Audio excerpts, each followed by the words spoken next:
Hey everyone, welcome back for another episode of the Ciera Harris Teaching Channel.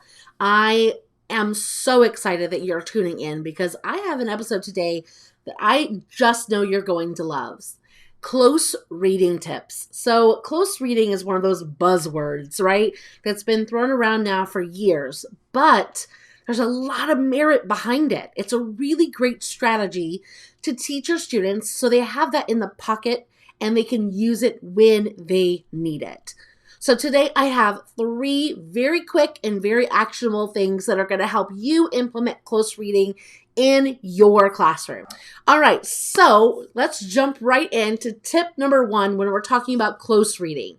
The first thing that you need to make sure that you do, not just for your students, but also for yourself, is to make sure that you understand what the 3 reads are for, and to also have a purpose for each read. Don't just reread to reread. So if you know anything about the close reading process, right, the magic number is 3. There are 3 reads in close reading. Technically, each one of those reads covers one of the core literacy pillars when it comes to our standards. So key details. The second read is all about the craft and structure of the text. And then the third read is about the integration of the knowledge and ideas we have.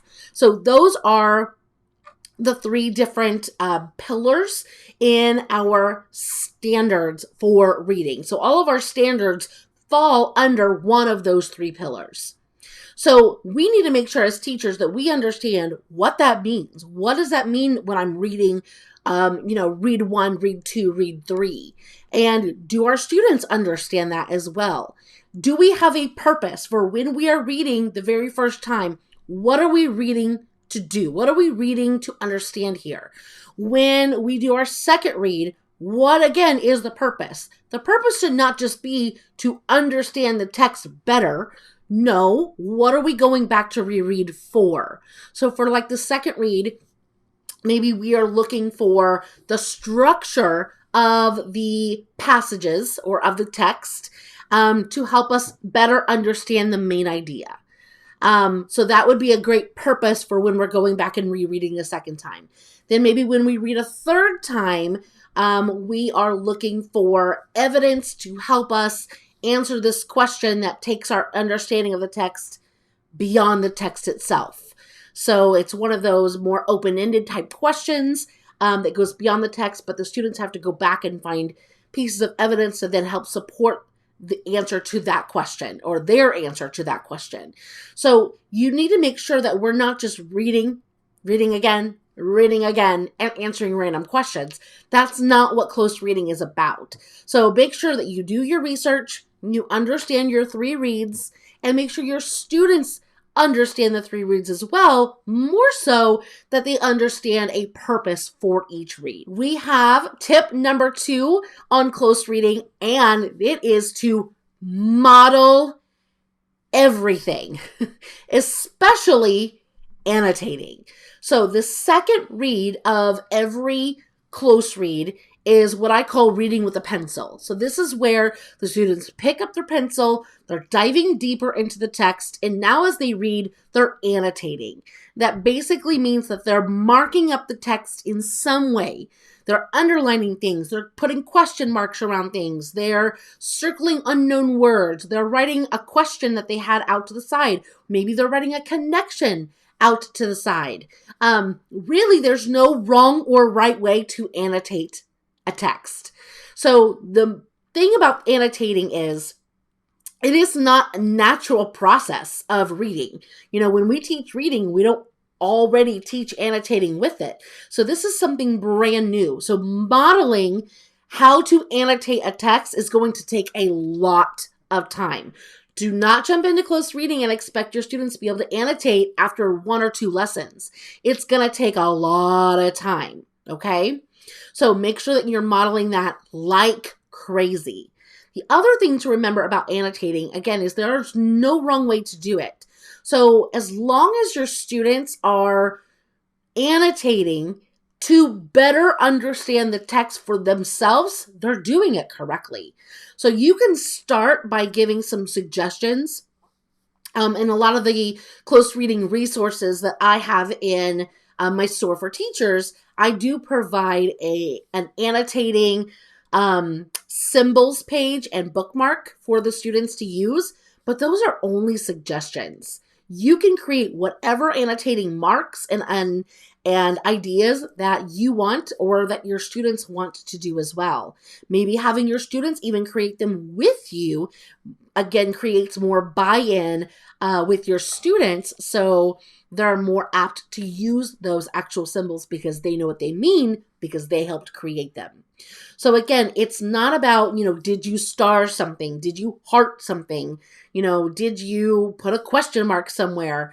Like, yeah, those things are great, but if all they did were draw arrows out to the side and write notes to themselves, that's annotating as well. So it's going to be unique to each student, and you need to support that and be aware of that. All right, so number 3, our last tip today, is to understand that not everything that we read needs to be close read, okay? Close reading is a very specific type of reading, and it's always, or typically, it's supposed to be used with very complex text. So if you think about it, if you read something and the very first time you read it, you understand it, there's no reason to do a second or third read. There really isn't. Complex texts, however, allow us the opportunity to experience the close reading process. So you need to know your students. You need to know what types of texts are going to be complex for them, especially since you have students at all different ranges. What's complex to students who are at maybe the lower end of reading ability in your classroom, a text may be complex to them, but not to your higher students. So you're going to want to find a text or maybe multiple versions of a text that are going to have a nice range of complexity so that all students get to experience the close reading process. If the text isn't complex, then there's really no reason, again, to do the rereadings. So be very explicit about choosing texts that are just right, that will challenge your students and will help them utilize the close reading process. I want to show this to you because it's a very unique resource.